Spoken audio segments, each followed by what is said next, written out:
Our first presentation this evening is discussing on the do's and don'ts of cover crops. Ryan Barrett is a research and agronomy specialist with the Prince Edward Island Potato Board in Charlottetown. In his role, he conducts local and national research projects with a number of different partners, as well as conducting on-farm research projects under the ACS Living Labs program in PEI. Ryan is a graduate with a Bachelor of Science in Agriculture from Dalhousie Faculty of Agriculture in 2002 and the University of Guelph in 2004. He has worked with the PEI Potato Board since 2012 after previously working in the purebred dairy cattle industry. He continues to be actively involved in his family dairy farm in Belmont, Lot 16. Welcome, Ryan. All right. I'm moving slow today, folks. I twisted my knee a little bit, so if you're wondering why I was kind of hop along Cassidy here, so. But I don't need knees for this. So we'll talk about cover cropping tonight. When I talked to Margaret and Tyler a little bit about this presentation, I've given some parts of this presentation at some potato events in the last few years, talking about some of the work we did in the last Living Labs and some stuff afterwards as well. It always kind of focused on what did we find out from the trials and that sort of thing. And I kind of wanted to take it a little step beyond that today and kind of then talk not just some of the stuff we saw in the trials and some of those BMPs, but how do we then kind of take that next step in terms of implementation? And how do we look at kind of the whole rotation and lots of different rotations, not just potatoes, but why do we look at some of the other crops? You know, we grow a lot of cereals, we grow corn, we grow soybeans, we grow lots of other crops at PEI. How do we integrate it into some of our other rotations? So that's what I'm going to talk about today. So in regenerative agriculture, everybody's heard a lot about regenerative agriculture. There's sort of 5 main pillars to regenerative agriculture, and one of the big ones is keeping soil covered, right? So it's about keeping your soil covered to protect it from erosion, both wind and water erosion. And then, of course, it connects to some of these other parts as well. If you keep your soil covered with a cover that can be grazed, that can be part of your livestock integration. It can be part of your crop diversity if you've got a multi-species cover. It's part of having year-round roots in the soil and minimizing that soil disturbance by hopefully, whether you can no-till or min-till that cover crop in. So what are some of the reasons why we need to, or why we should be looking at fall seeded cover crops? And I'll say I'm talking primarily about fall cover crops. I'm not talking so much about full season cover crops. I'm mostly talking about something that we're going to plant after we harvest something else, or maybe after we're burning down forages, that sort of thing. And the number one reason to use a fall cover crop is always to prevent soil erosion. That's always the number one reason. It's probably the number 2 and number 3 reasons. It's the number one thing that we should be worried about is if we can prevent soil erosion. The top layer of soil is your best soil. It's the soil that's the most full of nutrients. It's the soil that's the most full of organic matter. It's the most vulnerable to loss. And so it's important to prevent that loss. But we're also looking, what else can cover crops do? We can carry over nitrogen to the next crop. We can prevent that nitrate leaching and nitrous oxide emissions, which we know are detrimental to the environment. We're maximizing weeks with living roots, which I'm going to talk about why that's important. We can potentially reduce weed pressure, and also we found locally in some research that there's some ties to improvements in yield. So we want to prevent scenes like this. We don't like seeing scenes like this. We see them sometimes. On the left, that's no cover crop. The one on the right here, where I've got my pointer, that's where there was a cover crop the last fall. That was it was a fall cover crop that winter terminated. Over here was potatoes and no cover crop. Well, there's lots of real erosion here and lots of erosion. There's not too much erosion here. So even if it's something that doesn't last the whole winter, we are hopefully preventing some soil erosion, right? And in the Living Labs research that I worked on the last few years, it's really hard to measure soil erosion, especially on a small scale in a field. But one way we can do that is looking at things like these splash pans. And we put them in where we had a cover and where we didn't have a cover. And there was significantly more soil deposited in those sort of little troughs in these troughs, either by rain that hits the soil surface and deposits soil into the trough, or through sort of wind erosion. And we saw, in some cases, up to 50% more soil where we didn't have a cover crop. When we talk about nitrate mitigation, what we're talking about here is leftover nitrogen. It's really hard to dial in our system exactly how much nitrogen you need, because not only do we have the nitrogen that we apply, but there's the nitrogen coming from, is there a legume ahead of it, or there's the nitrogen coming from a previous cover crop, or is there nitrogen coming from manure, or what are all the sources of nitrogen? And so we usually are left with some amount of free nitrate in the soil after we harvest a crop. And these covers can help us prevent that nitrogen from being lost to the environment, and conserve it and release it into next year's crop so that we can have a bit of a nitrogen credit going for our next year.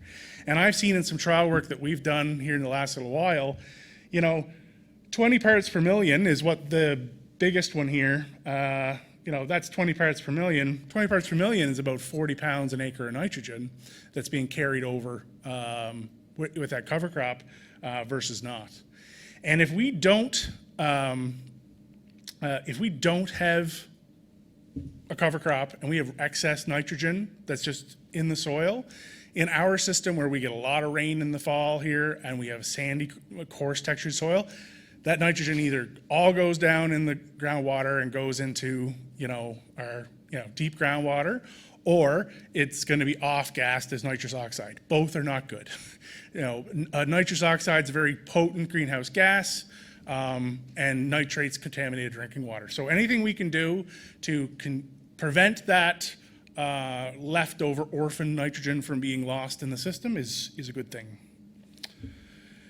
When we talk about maximizing weeks with living roots, so the key to building organic matter, and a lot of us are worried about trying to build organic matter in our fields, it isn't putting a whole lot of trash back in, it isn't putting a whole lot of residue back in, because the microbes eat that up pretty quick.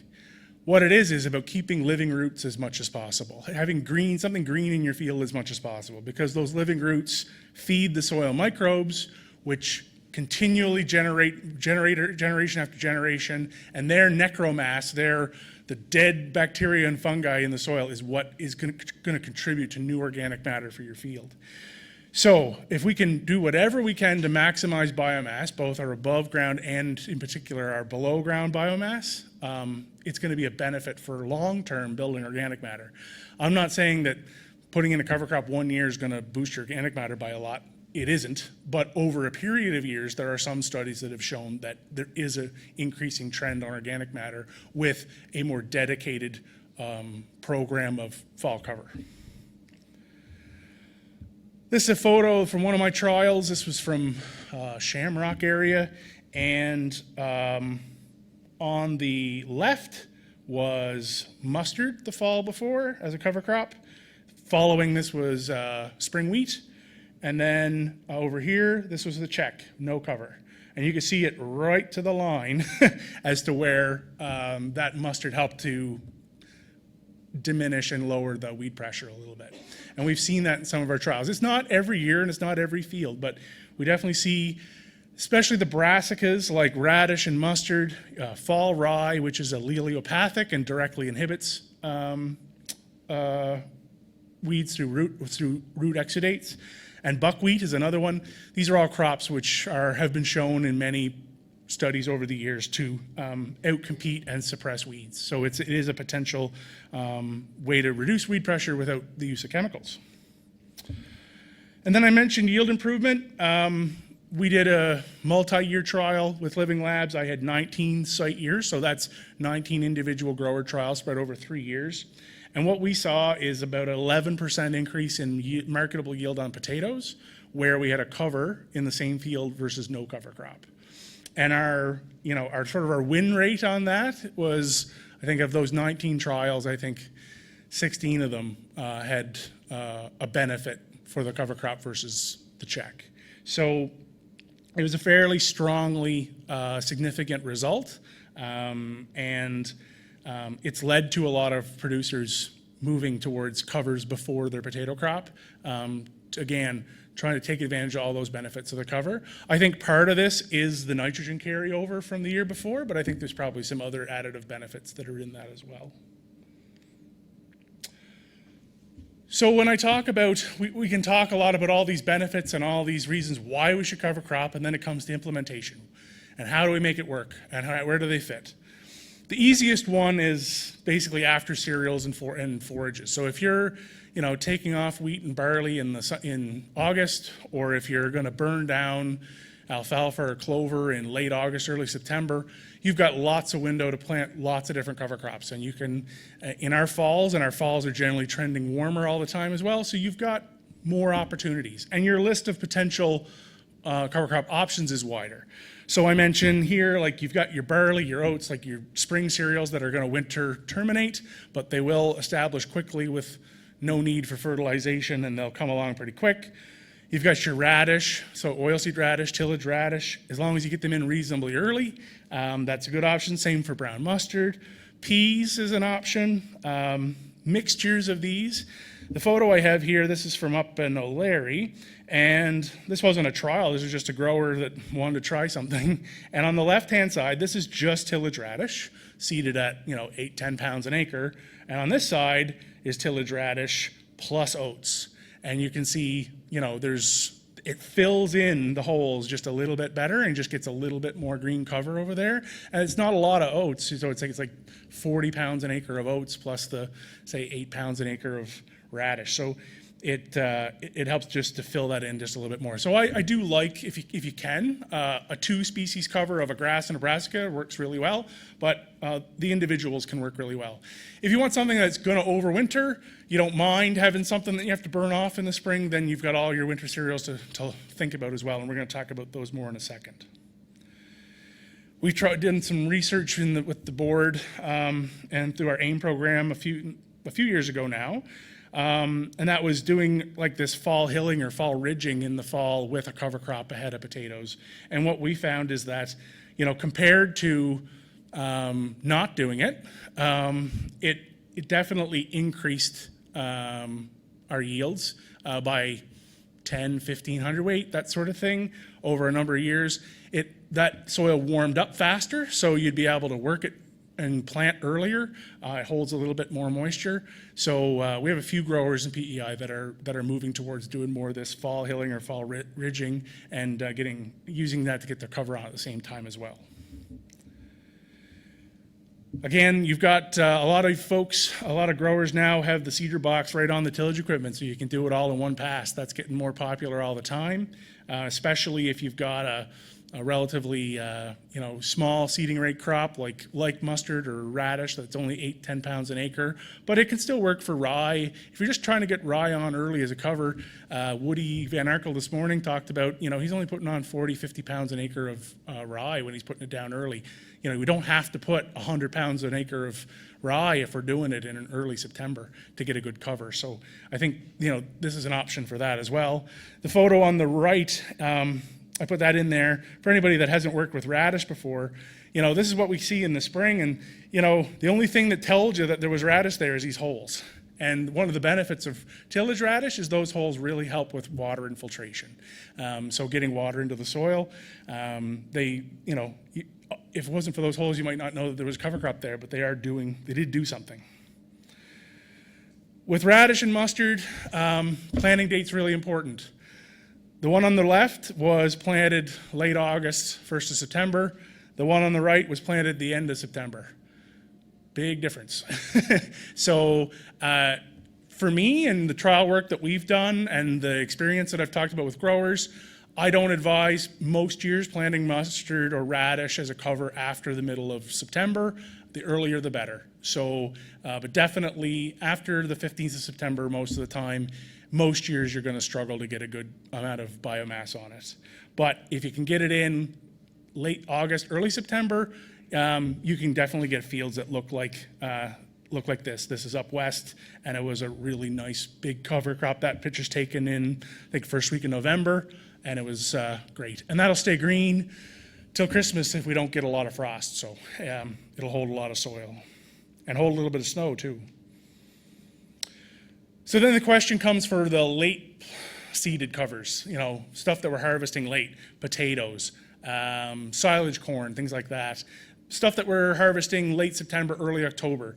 What are our options then? Well, I really favor the winter cereals. So your winter wheat, your fall rye, winter triticale, winter barley in some cases. So this photo is there's winter barley I think is on the left, and winter rye is on the right.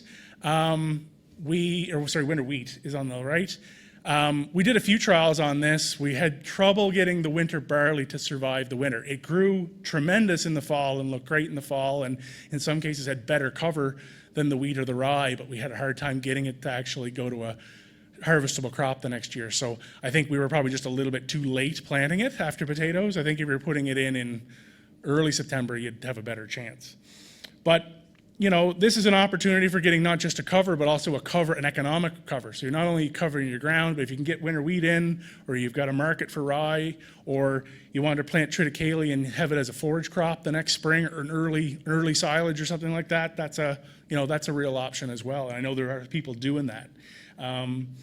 And like I know at our home farm, we try and get either winter rye or something, usually winter rye on after all of our silage corn, just to try and have something that's going to hold that soil over the winter, and something that's going to establish late. Because just barley and oats in late September, not too bad.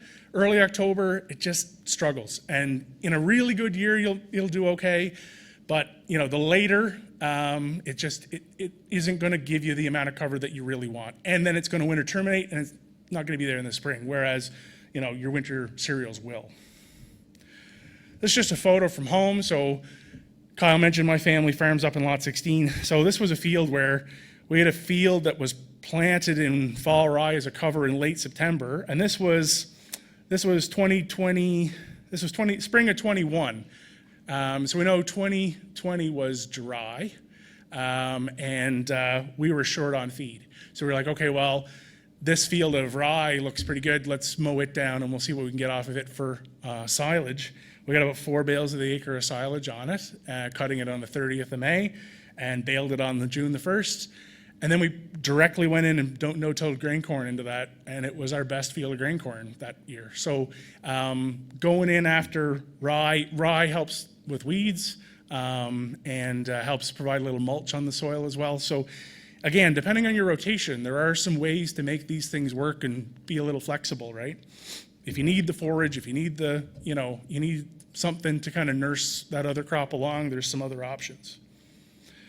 Grain corn's tricky. A lot of years we can't get combine a lot of grain corn in November, unless we get a really cooperative fall.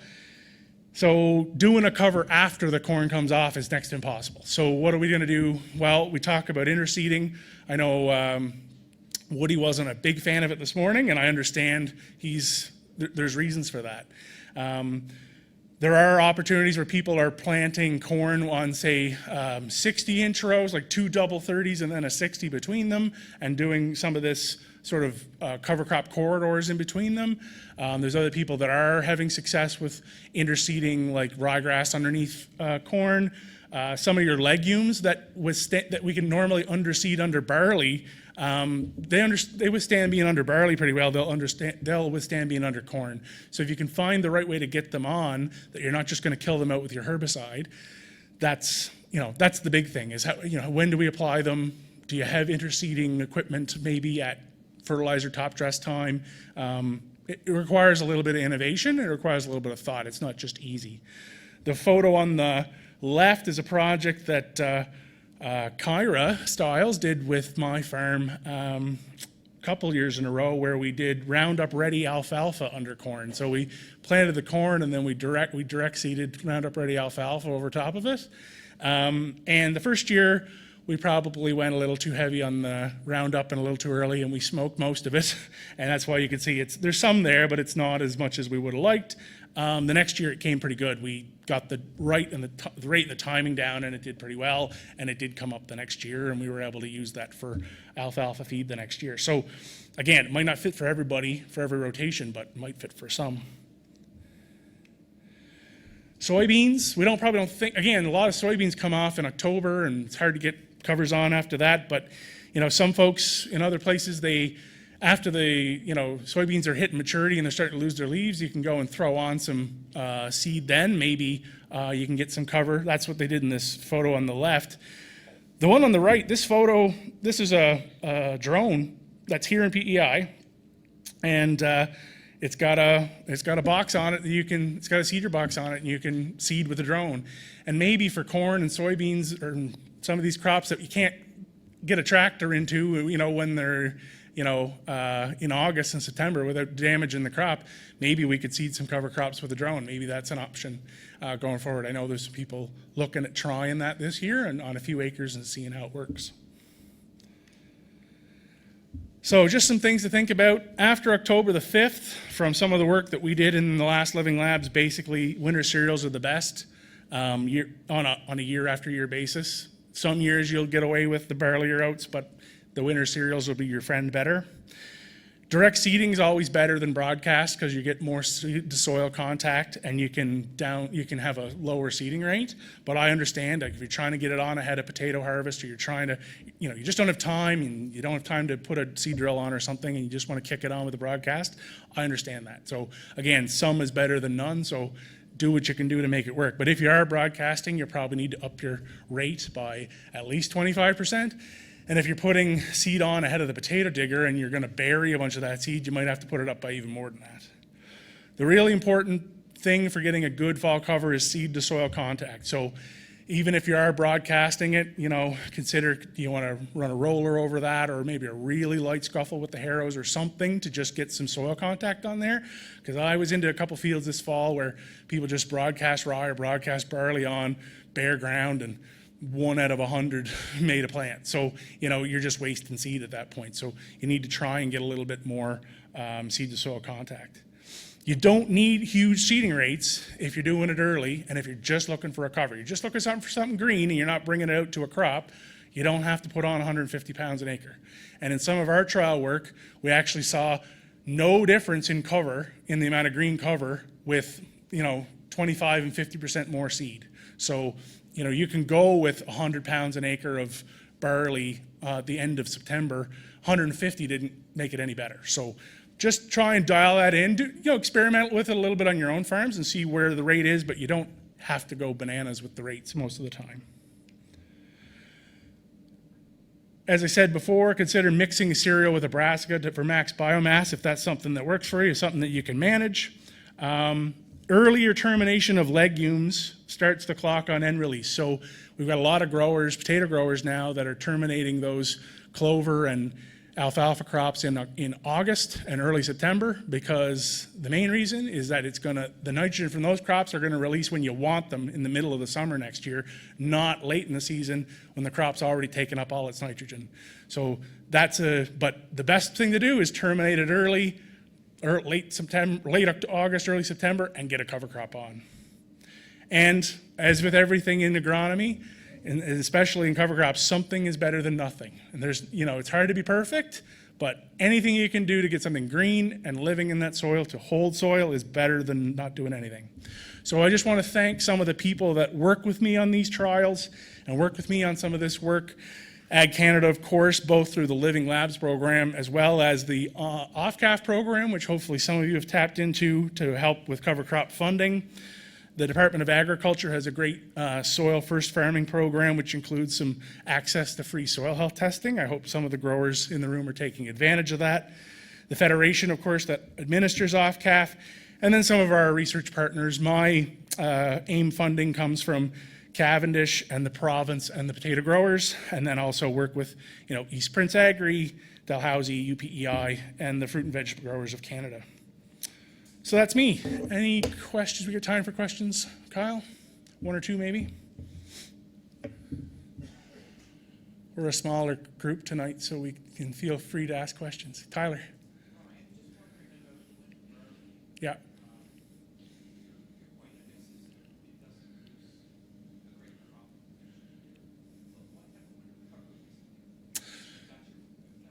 Yeah, so In my trials, it did really good job of making a good winter cover, and it stayed green until April or so, and then it just kind of petered out after that. So if you're only looking at it as a winter cover, it was kind of the best of both worlds in that it stayed green longer and it kept the soil all winter, and then it was easy to kill because it basically killed itself.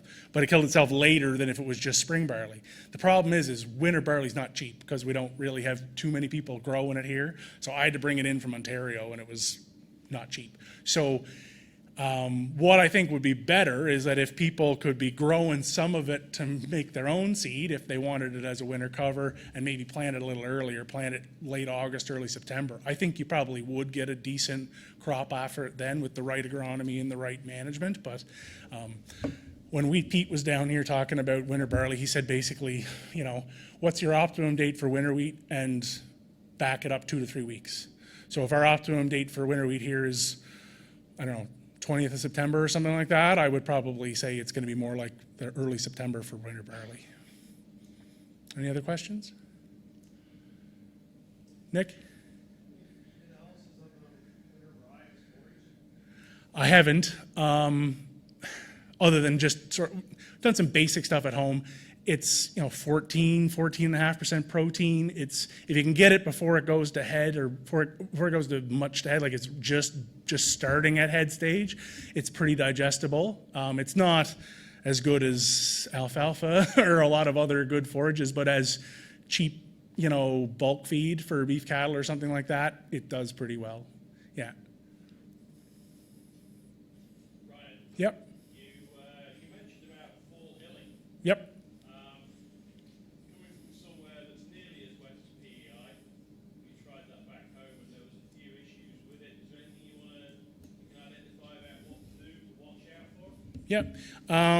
In any of the trials that we did, and we did, I don't know, 8 or 10 trials over 3 or 4 years with growers, we didn't really see any erosion issues with doing the fall hilling.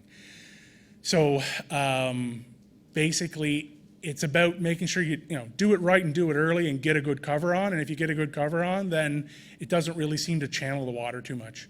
And by the fall hilling, I'm also talking about a fairly loose hill. I'm not talking about like a ridged hill that is going to shed water. I'm talking about maybe a loose hill that's going to absorb water. And really what it's about is increasing the surface area of the soil. So if we're increasing the surface area of the soil, it'll warm up faster in the spring, and that's kind of what we're looking at. So we've got a few growers that are looking. Actually, one grower talked at our meeting last week in Summerside, and instead of going with 34-inch hills, he's actually going to do 2 17s to, again, increase that amount of surface area on the field. But I think if you just do the hills with no cover, then yes, I probably would be worried about erosion, but with the cover, I think it should make things work pretty well. Any other questions? Okay, thank you. I may as well stay up here. That's great. Thanks, Ryan.